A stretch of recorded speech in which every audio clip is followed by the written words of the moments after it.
নমস্কার শ্রোতা বন্ধুরা, রিসাইটেশন অ্যান্ড মোর চ্যানেল থেকে আমি স্বাতী।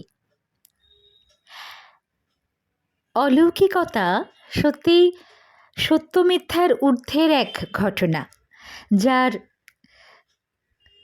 যথার্থতার কোনো সেরকম ব্যাখ্যা পাওয়া যায় না, আবার সেটাকে যে অস্বীকার করা হবে এতখানি জোরও অনেক সময় পাওয়া যায় না।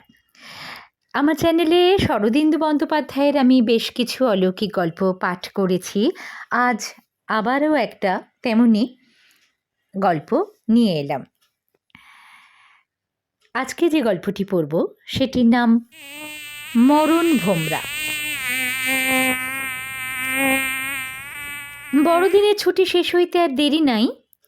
গত কয়দিন হইতে পছিয়া বাতাস দিয়া দুর্জয় শীত পড়িয়াছে। সন্ধ্যার পর আমরা মাত্র 3 জন ক্লাবের সভ্য চারিদিকে দরজা জানলা বন্ধ করিয়া দিয়া চিমনির গনগনে আগুনের সম্মুখে বসিয়াছিলাম। বাহিরের আকাশে ছেঁড়া ছেঁড়া মেঘ ও প্রবল বায়ু মিলিয়া একটা দুর্যোগ সৃষ্টির চেষ্টা করিতেছিল। অমূল্য বলিল, আজ আর কেউ আসছে না, চলো বাড়ি ফেরা যাক। 3 জনে ভূতের মতো বসে থেকে কোনো লাভ নেই, 4 জন হলেও না হয় ব্রিজ খেলা যেত। বড়দা স্তিমিত নেত্রে আগুনের পানে চাহিয়া বসিয়াছিল। কতকটা যেন অন্যমনস্কভাবেই বলিল, সেবারে এই ডিসেম্বর মাসে কৌশলে গিয়েছিল। বাপ, কি শীত! মাথার ঘিলু পর্যন্ত জমে যাবার উপক্রম। পালিয়ে আসতুম যদি না একটা ভারী আশ্চর্য ব্যাপার ঘটে সব ওলট পালট করে দিত। আচ্ছা, কত বড় গঙ্গা ফড়িং তোমরা দেখেছো বলো দেখি? অমূল্য বলল, আষাঢ়ে গল্প ভাঁধবার মতলব, ও সব চালাকি চলবে না বড়দা, আমি উঠলুম। আমি জিজ্ঞাসা করিলাম, কসৌলি গিয়েছিলে কেন? বড়দা বলিল, কুকুরে কামড়েছিল। সেই কথাই তো। অমূল্য বলিল, জানি, সে বিষ এখনো তোমার শরীর থেকে বেরোয়নি। আমি আর এখানে থাকছি না, তোমার গঙ্গা ফড়িং নিয়ে তুমি থাকো। অমূল্য উঠিয়া পড়িল, শালখানা ভালো করিয়া গায়ে জড়াইয়া ঘোমটার মতো করিয়া মাথায় দিয়া দ্বারের দিকে অগ্রসর হইল। দ্বার বন্ধ ছিল। ঠেলা দিয়া খুলিয়াই অমূল্য চমকিয়া বলিয়া উঠিল, কে রে? মশায়, আসতে পারি কি? অপরিচিত কণ্ঠস্বরে ফিরিয়া দেখিলাম ওভারকোট ও মাংকি ক্যাপে সর্ব অবয়ব আচ্ছন্ন করিয়া একটি লোক দ্বারের সম্মুখে দাঁড়াইয়া আছে। মুখ চোখ কিছুই দেখা গেল না, শুধু ব্যালাক্লাভা ও ওভারকোটের কলারের অন্তরালে একজোড়া কালো গোঁফের আভাস পাওয়া গেল মাত্র। অমূল্য জিজ্ঞাসা করিল, কি চান? লোকটি বলিল, এইটি কি বাঙালিদের ক্লাব? বড়দা আহ্বান করিয়া বলিল, হ্যাঁ, আসুন, ভেতরে এসে বসুন। অমূল্য, দরজাটা ভেজিয়ে দিয়ে সোহে, ঠান্ডা হাওয়া আসছে। লোকটি ঘরে আসিয়া প্রথমে মাংকি ক্যাপ ও পরে ওভারকোট খুলিয়া চেয়ারের পিঠের ওপর রাখিল। তখন প্রকাণ্ড খোলের ভিতর হইতে অতি ক্ষুদ্র শামুকের মতো তাহার চেহারাখানা প্রকাশ হইয়া পড়িল। মানুষ যে এত শীর্ণ হইয়াও বাঁচিয়া থাকিতে পারে তাহা এই লোকটিকে না দেখিয়া ধারণা করা কঠিন। বয়স বোধ করি 35-36-এর বেশি নয়, কিন্তু কোনো দুরারোগ্য ব্যাধি বা মানসিক দুশ্চিন্তা তাহার নিরতিশয় ক্ষীণ শরীরটির প্রত্যেক অবয়বে যেন জরার ছাপ মারিয়া দিয়াছে। মাংসহীন মুখের উপর ঘন কৃষ্ণ একজোড়া গোঁফ মুখখানাকে আরও শুষ্ক শ্রীহীন করিয়া তুলিয়াছে। কপালে গভীর কালো রেখা, মুখের রং ফ্যাকাশে পীতবর্ণ। মাথার 2 পাশে বড় বড় একজোড়া কান যেন পাখা মেলিয়া উড়িবার উপক্রম করিতেছে। তাহার মুখের সমস্ত প্রত্যঙ্গই মৃত বলিয়া মনে হয়। কেবল কালিমা বেষ্টিত বড় বড় 2টা চক্ষু যেন দেহের শেষ প্রাণ শক্তিটুকু হরণ করিয়া জল জল করিয়া জ্বলিতেছে। অজীর্ণ, ম্যালেরিয়া প্রভৃতি ব্যাধির তাড়নায় যাহারা শীতকালে সুজলা বাংলাদেশের মায়া কাটাইয়া পশ্চিমে বেড়াইতে আসেন, তাহাদের মধ্যে এই ধরনের চেহারা 2-একটা যে দেখি নাই এমন নয়। বুঝিলাম ইনিও একজন স্বাস্থান্বেষী বায়ুভুক জীব। মনে মনে ভাবিলাম, কেবলমাত্র মুঙ্গেরের জল হাওয়া এই কঙ্কালে প্রাণ প্রতিষ্ঠা করিতে পারিবে কি?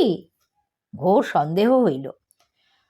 অমূল্য জিজ্ঞাসা করিল, আপনি কি ক্লাবের কোনো সভ্যকে খুঁজছেন? লোকটি একবার আমাদের তিনজনের মুখের দিকে চাহিয়া দেখিল, তাহার গোঁফ জোড়া নড়িয়া উঠিল। তাহার পর অদ্ভুত রকমের একটি হাসি হাসিয়া বলিল, তা হতেও পারে, এখনো ঠিক বলতে পারছি না। আমরা অবাক হইয়া রহিলাম। লোকটি পুনশ্চ বলিল, আমি এ শহরে নবাগত, আজ 3 দিন হলো এসেছি। ডাকবাংলোয় আছি, কিন্তু এ কদিন বাঙালির সঙ্গে কথা না কয়ে হাঁপিয়ে উঠেছি মশাই। আজ সন্ধেবেলা বেয়ারার কাছে খবর পেলুম এখানে বাঙালিদের একটা ক্লাব আছে, তাই খোঁজ করতে করতে হাজির হয়েছি, আর থাকতে পারলুম না। আমি বলিলাম, বেশ করেছেন, যতদিন থাকেন নিয়মিত আসবেন, আমরা খুব খুশি হব। তা স্বাস্থ্য উপলক্ষে এখানে আসা হয়েছে বুঝি? লোকটি বলিল, না, স্বাস্থ্য তো আমার বেশ ভালোই। কিছুক্ষণ চুপ করিয়া থাকিয়া হঠাৎ তাহার উজ্জ্বল চক্ষু দুইটা তুলিয়া বলিল, সেজন্য নয় মশাই, মৃত্যু আমাকে তাড়া করে নিয়ে বেড়াচ্ছে, তাই ভারতবর্ষময় ছোটাছুটি করে বেড়াচ্ছি, কিন্তু রেহাই নেই। যেখানেই যাই মৃত্যু আমার পেছনে লেগে আছে। মনে ভাবি আর বাঙালির সঙ্গে দেখা করব না, কিন্তু পারি না, প্রাণ হাঁপিয়ে ওঠে। কথাটা খাপ ছাড়া ঠেকিল, কিন্তু তবু মৃত্যু যে তাহাকে তাড়া করিয়াছে এবং অচিরাৎ ধরিয়া ফেলিবে সে বিষয়ে অন্তত আমার মনে কোনো সন্দেহ ছিল না। তথাপি তাহাকে সান্ত্বনা দিবার অভিপ্রায়ে বলিলাম, হ্যাঁ, এখানকার জল হাওয়া খুব ভালো, কিছুদিন থাকুন, নিশ্চয়ই সেরে উঠবেন। লোকটি পকেট হইতে চামড়ার সিগার কেস বাহির করিয়া বলিল, ধূমযাত্রা করেন কি? বলিয়া 3টি ভীষণ দর্শন সিগার আমাদের 3জনকে দিয়া একটি নিজে ধরাইয়া টানিতে আরম্ভ করিল। আমরা নির্বাক হইয়া তাহার মুখের দিকে চাহিলাম। এই শরীরের উপর এইরূপ বিকটাকৃতি বিষাক্ত কড়া সিগার টানিয়া লোকটা কয়দিন বাঁচিবে? আমাদের মুখের প্রতি কিন্তু তাহার নজর ছিল। সে ঈষৎ হাসিয়া বলিল, আপনারা ভুল করছেন, আমি দেখতে একটু রোগা বটে, কিন্তু আমার শরীরে কোনো রোগ নেই। ধরুন তো আমার পাঞ্জা। এই বলিয়া কাঠির মতো অঙ্গুলিযুক্ত কঙ্কালসার হাতখানা আমার দিকে বাড়াইয়া দিল। পাগল নাকি? আমি তাড়াতাড়ি বলিলাম, হ্যাঁ, না না, সে কথা বলিনি, হ্যাঁ, আমি বলছিলাম ধরুন পাঞ্জা। লোকটির চক্ষু দুটো ধক ধক করিয়া জ্বলিয়া উঠিল। আমরা মনে মনে প্রমাদ গণিলাম, কোথা হইতে একটা উন্মাদ আসিয়া জুটিল। আমরা পরস্পর মুখ তাকাতাকি করিতেছি দেখিয়া লোকটি নাছোড়বান্দা হইয়া বলিল, আপনারা ভাবছেন রোগা বলে আমার গায়ে জোর নেই। ভুল ভুল, পাঞ্জায় গামা পালোয়ানও আমাকে হারাতে পারবে না। ধরুন পাঞ্জা। কি করি? নিরুপায় হইয়াই তাহার পাঞ্জা ধরিলাম। নিজের দৈহিক শক্তি সম্বন্ধে ভালোই ধারণা ছিল। ভয় হইল বুঝি একটু চাপ দিলে ওই প্যাঁকাটির মতো আঙুলগুলো মটমট করিয়া ভাঙিয়া যাইবে। কিন্তু তাহার হাতে হাত দিয়াই বুঝিলাম সে আশঙ্কা অমূলক। তাহার আঙুলগুলো ইস্পাতের তারের মতো আমার আঙুলগুলাকে জড়াইয়া ধরিল। আমি যতই বল প্রয়োগ করি তাহার কবজি ততই লোহার মতো শক্ত হইতে থাকে। আমার কপালে বিন্দু বিন্দু ঘাম দেখা দিল। চাহিয়া দেখিলাম আমার প্রতিদ্বন্দ্বীর মুখ নির্বিকার, দাঁতে সিগার চাপিয়া স্বচ্ছন্দে ধূম উদ্গীরণ করিতেছে। ক্রমে আমার হাত অসাড় হইয়া আসিতে লাগিল। তারপর সবিস্ময়ে দেখিলাম হাতখানা অজ্ঞাতসারে ঘুরিয়া যাইতেছে। আমার কবজির কাছে মট করিয়া একটা শব্দ হইল। ব্যাস, কাবার বলিয়া লোকটা পাঞ্জা ছাড়িয়া দিল। আমি স্তম্ভিতভাবে অবশ হাতখানা তুলিয়া বসিয়া রহিলাম। খানিক্ষণ কেহ কোনো কথা কহিল না। লোকটা অর্ধমুদিত নেত্রে সিগার টানিতে লাগিল। অবশেষে অমূল্য জিজ্ঞাসা করিল, মশাইয়ের নাম কি? সে বলিল, ভূতনাথ শিকদার। দেখলেন তো যা বললুম সত্যি কিনা? রোগ আমার শরীরে নেই মশাই, রোগ এইখানে বলিয়া নিজের কপালে তর্জনী ঠেকাইল। বরদা নিজের চেয়ারখানা ভূতনাথ শিকদারের পাশ হইতে একটু সরাইয়া লইয়া বলিল, আপনি যে অদ্ভুত শক্তির পরিচয় দিলেন তা তো চোখে দেখেও বিশ্বাস হচ্ছে না, ভোজবাজি বলে মনে হচ্ছে। কিন্তু শরীর যদি আপনার নিরোগী হবে তবে আপনি এত রোগা কেন? মাথার কি কোনো অসুখ আছে? ভূতনাথ শিকদার বলিল, মাথার অসুখ নেই, অসুখ আমার কপালের, ভাগ্যের। বলছি তো, মৃত্যু আমাকে তাড়া করে নিয়ে বেড়াচ্ছে। বড়দা বলিল, এই কথাটা আর একটু খোলসা না বললে ঠিক বুঝতে পারছি না। শিকদার চুরুটে 3-4টে টান দিয়া যেন কি চিন্তা করিল, শেষে বলিল, আচ্ছা বলছি, কিন্তু এ কথা শোনবার পর আর আপনারা আমার মুখদর্শন করিতে চাইবেন না। এই ভয়েই তো দেশ দেশান্তরে পালিয়ে বেড়াচ্ছি। বাঙালির ছায়া মারাতে চাই না, কিন্তু শেষ পর্যন্ত আর পেরে উঠি না। আপনারা আমাকে মাপ করবেন, আমি একটা মহা অলক্ষণ। যার সঙ্গে মিশি, যাদের সঙ্গে মিশি, তাদেরই অমঙ্গল হয়। তাহার কথাগুলো এমন একটা অবসন্ন করুণ রেশ রাখিয়া গেল, কিছু না বুঝিয়াও আমার হৃদয় সহানুভূতিতে ভরিয়া গেল। হয়তো লোকটি জীবনে অনেক দুঃখ শোক পাইয়াছে, তাই মাথাটা কিছু খারাপ হইয়া গিয়াছে। মনে করে যাহার সহিত কথা কইবে তাহারই অমঙ্গল ঘটিবে। আমার এক দূরসম্পর্কীয় পিসিমার এরূপ হইয়াছিল। 1 বৎসরের মধ্যে স্বামী, 3 পুত্র ও 7টি নাতি নাতনি হারাইয়া তিনি প্রায় পাগল হইয়া গিয়াছিলেন। সর্বদা চোখে কাপড় বাঁধিয়া বসিয়া থাকিতেন, বলিতেন, আমি কাহারও মুখ দেখি না, আমার দৃষ্টি যাহার উপর পড়িবে সে আর বাঁচিবে না। ভূতনাথ শিকদারেরও হয়তো সেই রকম কিছু হইয়া থাকিবে। আমি বলিলাম, তা হোক, আপনি বলুন, ওসব অলক্ষণ কুলক্ষণ আমরা মানি না। আপনাদের তরুণ বয়স, ওসব না মানাই স্বাভাবিক।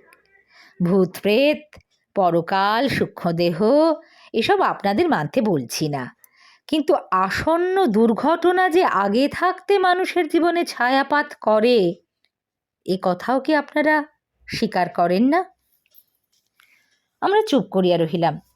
শিকদার বলিতে লাগিল, তবে ব্যাপারটা গোড়া থেকেই বলি। আমার জীবন কেন যে মনুষ্য সমাজ থেকে একটা ঊর্ধ্বশ্বাসে পলায়ন হইয়া দাঁড়িয়েছে তা শুনলে আপনারা হয়তো আমাকে পাগল মনে করবেন, কিন্তু বাস্তবিক আমি পাগল নই। আপনাদের মতো সহজ মানুষ, 5 জনের সঙ্গে মিলে মিশে হেসে কেঁদে সাধারণ মানুষের মতো জীবন কাটাতে চাই, কিন্তু পারি না। কেন পারি না জানেন? ভয়। দারুণ ভয়ে আমি কারুর সঙ্গে মিশতে পারি না। একটা মহা আতঙ্ক সব সময় আমাকে গ্রাস করে আছে। যখন একলা থাকি বেশ থাকি, কিন্তু আপনারাই বলুন তো, মানুষ একলা সঙ্গীহীনভাবে কতদিন থাকতে পারে? তাই মাঝে মাঝে ছুটে বেরিয়ে পড়তে হয়। আমি বিবাহ করিনি, কেন করিনি তা সহজেই বুঝতে পারবেন। বাপ মা অনেক দিন গত হয়েছেন, আত্মীয় স্বজনও এখন বড় কেউ নেই।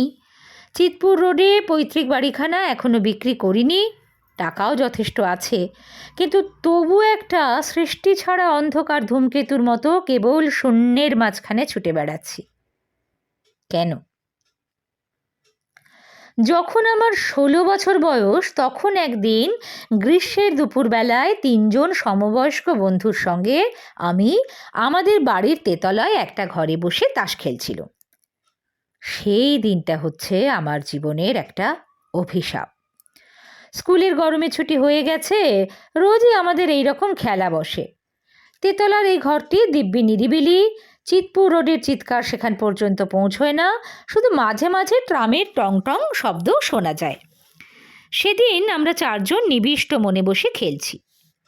এমন সময় খোলা জানলা দিয়ে একটা কালো ভোমরা ঘরে ঢুকে আমাদের ঘিরে ভন ভন করে ঘুরতে লাগলো। খেলায় এত তন্ময় ছিলুম যে প্রথমটা লক্ষ্য করিনি, কিন্তু সেটা যখন মাথার চারদিকে ঘুরপাক খেতে আরম্ভ করলে, তখন আমরা 4 জনেই উঠে তাকে তাড়াবার চেষ্টা করতে লাগলুম। কিন্তু সেও কিছুতেই যাবে না। পাখা দিয়ে, ব্যাডমিন্টনের ব্যাট দিয়ে যতই তাকে মারবার চেষ্টা করি, সেও ততই আমাদের লক্ষ্য এড়িয়ে কখনো নিচুতে, কখনো প্রায় কড়িকাঠের কাছে উঠে ঘুরতে থাকে। আমরা যেই আবার খেলতে বসি, অমনি আমাদের কানের কাছে এসে ভোঁ ভোঁ শব্দ করে উঠতে আরম্ভ করে। প্রায় আধ ঘন্টা তার পেছনে লেগে থাকবার পর যখন আমরা হয়রান হয়ে পড়েছি, তখন ভোমরাটা ভন ভন করে এসে একবার আমাদের মাথার চারদিকে চক্র দিয়ে নিজে থেকেই জানলা দিয়ে বেরিয়ে গেল। বাইরের তপ্ত বাতাসে তার ক্রুদ্ধ গুঞ্জন ক্রমে ক্ষীণ হয়ে মিলিয়ে গেল। গোপাল বললে, দেখ ভাই, আশ্চর্য ভোমরা, একবার আমি ব্যাডমিন্টন ব্যাট দিয়ে মারলুম, আর ঠিক মনে হলো ভোমরাটা তারের ভিতর দিয়ে গলে গেল। বীরেন বলল, তোর অত বড় ভোমরা কখনো অতটুকু ভাগ দিয়ে গলতে পারে? হরিপদ বললে, কিন্তু এই কলকাতা শহরে ভোমরা এলো কোত্থেকে ভাই? কাছে পিঠে কোথাও বাগানও তো নেই। সত্যি তো, ভোমরা এলো কোত্থেকে? আমরা নানা রকম আঁচ আন্দাজ করতে লাগলুম, কিন্তু কোনোটাই বেশ লাকসই হলো না। তখন আমাদের বয়স কম, ভোমরা কোথা থেকে এলো এ সমস্যা নিয়ে বেশি মাথা ঘামালুম না। কিন্তু ভোমরাটাকে মন থেকে সম্পূর্ণ ঝেড়ে ফেলতেও পারলুম না। পরদিন দুপুরে গোপাল তাস খেলতে এলো না। তিনজনে খেলা ভালো জমলো না। সারা দুপুর গল্প করে আর গোপালকে গালাগালি দিয়ে কাটিয়ে দিল। গোপাল গ্রে স্ট্রিটে থাকতো। বিকেলবেলা তার বাড়ি গিয়ে দেখলুম সে বিছানায় শুয়ে আছে, মাথায় বরফ দেওয়া হচ্ছে। আমায় দেখে চিনতে পারলো কি না বোঝা গেল না।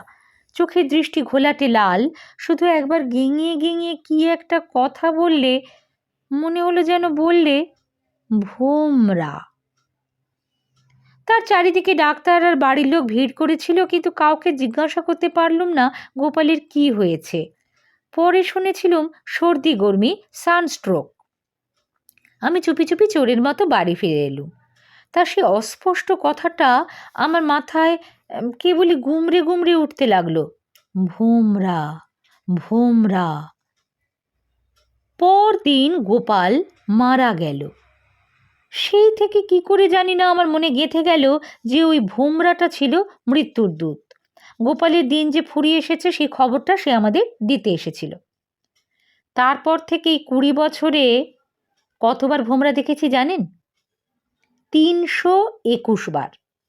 আর একবারও আমার ভোমরা দেখা নিষ্ফল হয়নি। নির্বাপিত সিগারটা আগুনের মধ্যে ফেলিয়া দিয়া শিকদার আর একটা সিগার ধরাইল। আমরা নিস্তব্ধ হইয়া বসিয়া রইলাম। শিকদার বলিল, প্রথম প্রথম মনে হতো বুঝি আমার মনের ভুল, কিন্তু তা নয়। ভোমরাটাকে সকলেই দেখতে পায় এবং দেখার 3 দিনের মধ্যে যারা দেখেছে তাদের মধ্যে একজনের মৃত্যু অনিবার্য। বাবা মারা যাবার আগে ভোমরা দেখল, মার বেলাতেও দেখা পেলুম। ক্রমে মানুষের সঙ্গ আমার কাছে ভয়াবহ হয়ে উঠল। সর্বদাই আতঙ্ক, কি জানি কখন ভোমরা দেখে ফেলি। হয়তো 5 জন বন্ধুবান্ধব মিলে গল্প করছি, হঠাৎই ভোমরা দেখা দিলেন। বুকের মধ্যে দুম করে হাতুড়ির ঘা পড়ল। আমার একটা সুস্থ সবল বন্ধুদের মধ্যে একজনের মেয়াদ ফুরিয়েছে, 3 দিনের মধ্যে তাকে যেতে হবে। একটা উৎকট কৌতূহল হতো, জানতে ইচ্ছে করতো এদের মধ্যে কাকে ভোমরা নোটিশ দিয়ে গেল। মনে মনে আন্দাজ করবার চেষ্টা করতুম এবার কার পালা, কিন্তু আন্দাজ ঠিক হতো না। ভোমরার মৃত্যু পরোয়ানার মধ্যে ওইটুকু ছিল কৌতুক। কার উপর সমন জারি করে গেল শেষ পর্যন্ত বোঝা যেত না। একবারকার ঘটনা বলি। বর্ধমানে মামার বাড়ি গিয়েছি। মামার অনেকগুলো ছেলে মেয়ে। পৌঁছানোর পরদিন সকালবেলা আমরা সকলে মিলে বারান্দায় বসে চা খাচ্ছি। এমন সময় ভোমরার আবির্ভাব হলো। আমার বুকের ভেতরটা ধরফর করে উঠল। সুবি বলে মামার একটা বছর 10-এর মেয়ে দেওয়ালের ধারে বসে চা তৈরি করছিল। ভোমরাটা উঠতে উঠতে দেওয়ালে ঠোকর খেয়ে টপ করে পড়লো একেবারে সুবির মাথায়। সুবি হাউমাউ করে উঠে দাঁড়াতেই জ্বলন্ত স্টোভটা উল্টে গিয়ে তার কাপড়ে আগুন ধরে গেল। ভোমরা ভোঁ করে উড়ে পালালো। আমরা 5 জনে মিলে সুবির কাপড়ের আগুন নেভালুম বটে, কিন্তু তার পা দুটো একেবারে ঝলসে সাদা হয়ে গেল। ডাক্তার এসে ওষুধপত্রের ব্যবস্থা করে গিয়ে বললেন, সিরিয়াস কিছু নয়, খুব বেঁচে গেছে। আমি মনে মনে বললুম, বেঁচে মোটেই যায়নি, এ ভোমরার নোটিশ, ব্যর্থ হবার নয়। ঘা থেকে সেপটিক, তারপরেই সাফ। দুপুরবেলা সুবির জ্বর এলো। সন্ধ্যের সময় আমি একটা ছুতো করে ঊর্ধ্বশ্বাসে বর্ধমান ছেড়ে পালালুম। সুবিটা বড় ভালো মেয়ে ছিল। মামাতো ভাই বোনের মধ্যে তাকেই সবচেয়ে বেশি ভালোবাসতুম। বাড়ি ফিরে কাউকে কিছু বললুম না। যথাসময় টেলিগ্রাম এলো, সুবির কিছু হয়নি, মামা হঠাৎ হার্ট ফেল করে মারা গেছেন। ভোমরার অভিসন্ধি বোঝবার চেষ্টা করেছিলুম, তাই সে আমার সঙ্গে একটু ইয়ার্কি করে গেল। আমার মনের অবস্থাটা একবার ভেবে দেখুন, সর্বদা যেন মৃত্যুর দূতকে সঙ্গে করে নিয়ে ঘুরে বেড়াচ্ছি।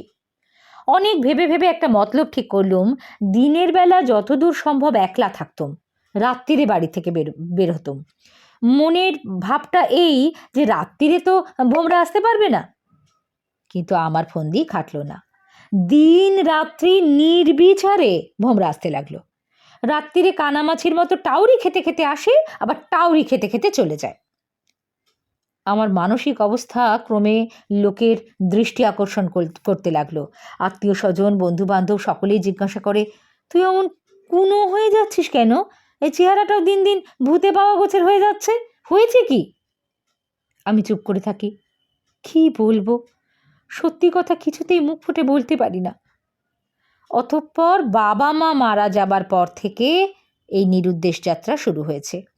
মানুষের কাছ থেকে পালিয়ে বেড়াচ্ছি, কিন্তু মৃত্যু দূত আমার সঙ্গ ছাড়ছে না। এক এক সময় হাত জোর করে ডাকি, মরণ ভোমরা, তুমি এবার আমাকে নাও, এই দুঃসহ শাস্তি থেকে আমাকে নিষ্কৃতি দাও।